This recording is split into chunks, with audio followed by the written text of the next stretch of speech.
owning nuclear weapons once again.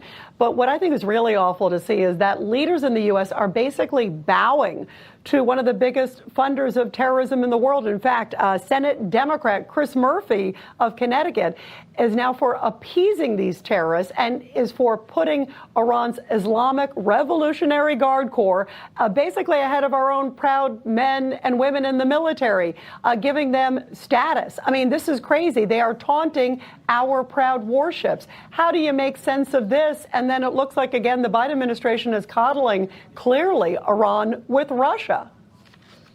Well, listen, it's very simple, Rita. Shame on Senator Chris Murphy for putting the interests of the IRGC ahead of the American people and his constituents in Connecticut.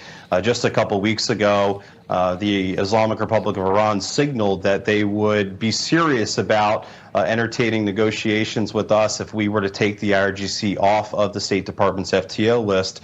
So sure enough, without any hesitation, Senator Murphy took to MSNBC and publicly lobbied for the IRGC, who has the blood of hundreds of American soldiers, hundreds of Israelis, and let's not forget thousands of innocent, liberty-seeking Iranian people on their hands. And Chris Murphy wants to take them off of the FTO list. And now, just recently, in the Strait of Hormuz, you just played the video of IRGC naval vessels taunting American warships. How are we not pulling out of diplomacy with the world's leading state sponsor of terrorism as they continue to taunt our warships in open water? I've got news for you, Rita. If I was the commander-in-chief, or if I was even the commander of that warship, I would have blown those ships out of the water. No hesitation whatsoever. Unfortunately, all our woke military did was send out a warning flare. So, as I've said many times on this program and on Newsmax to your viewers, it is high time